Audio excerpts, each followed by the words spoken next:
Let's get it. Hard throb never. And we still can't get an anti-American black hate crime bill. So we're talking about this in regards to the Sonia Massey situation.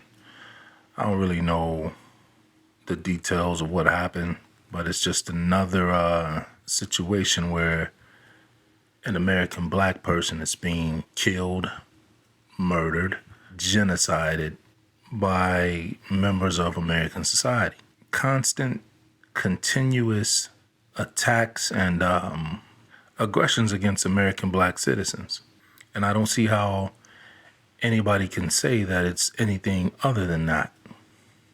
Well, you have people just sitting in their homes and have these police officers showing up and shooting the people dead.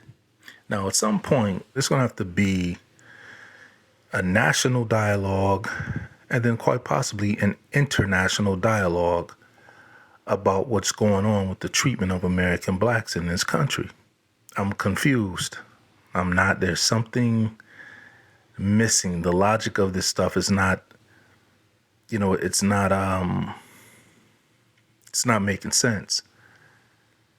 You have people saying that, well, no, there's no racism. That's not what it is. Then what is it? What is it? This is an American black person. It's bad enough for it to be males that this happened to, but females? I'm not understanding.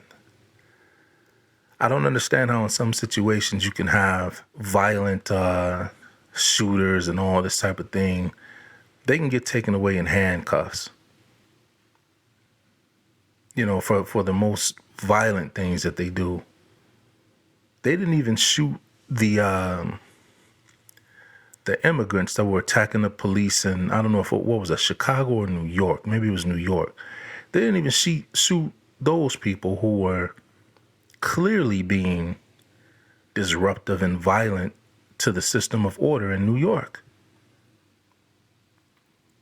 They ended up taking them to jail once they found them, which is funny that they even were able to get away.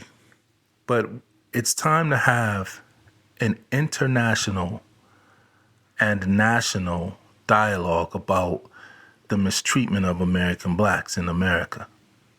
It can no longer go unaddressed. And for the people who are in positions to actually make the policies and bring forth the concerns of the American black community, the fact that you're in political position and you're doing nothing about it, you're saying nothing about it, that raises the question of who are you? Where are you from? What's your ideologies? What's your beliefs? How do you feel about American black citizens? Because guaranteed, if there was a continuous and repetitive, non-stop attack and murder and genocide of any other ethnic group in America by police and all of that type of thing, rest assured there would have been some type of legislation or some type of national and international fight to make sure that it didn't happen again. Because when things are happening to these ethnic groups, if, like I said before, if American blacks are doing something against another ethnic group, there's a stop put to it immediately. We won't tolerate this from you, American blacks.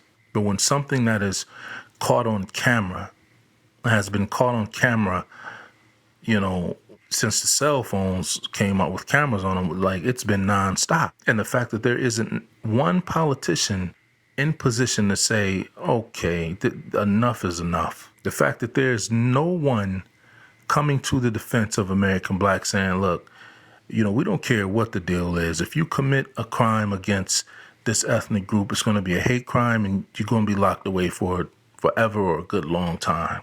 And simply put, it should be a hate crime or acts of aggression and hostility and ethnic cleansing. It should be a legislation against that for every ethnic group.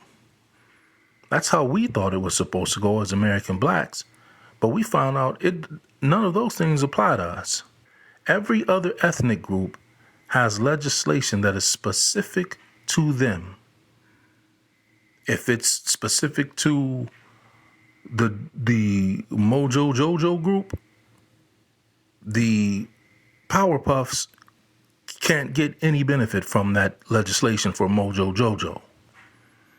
You understand what I'm saying? So I'm confused.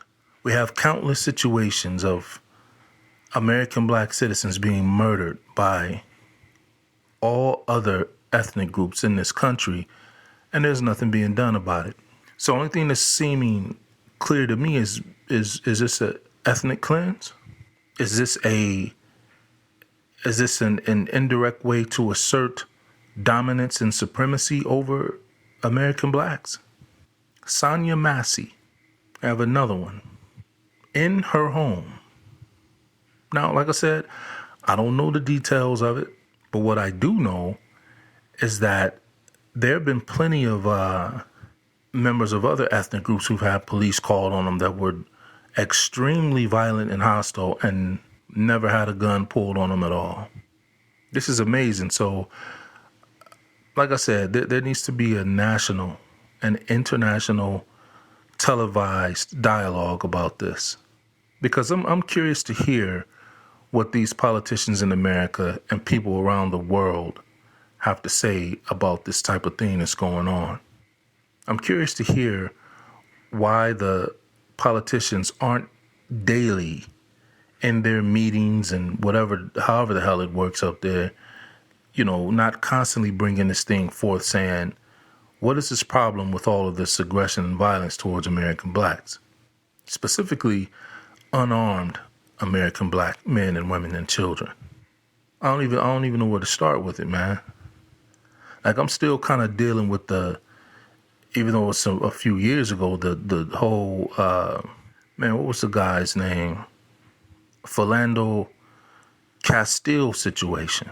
Still dealing with that. Like, it's gotten to the point where it's too many to name now. Philando Castile, the Sterling guy,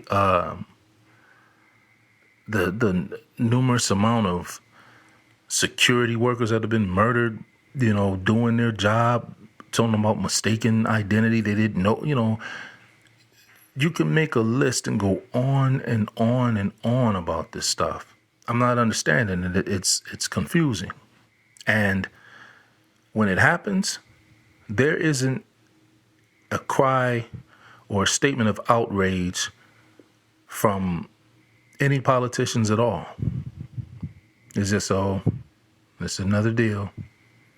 Oh, yeah, it's another one? Oh, okay. Where's the outcry of rage? And where's the anti-American black hate crime bill? Because until that happens, we're going to start taking it as this is outright aggression and genocide effort against us.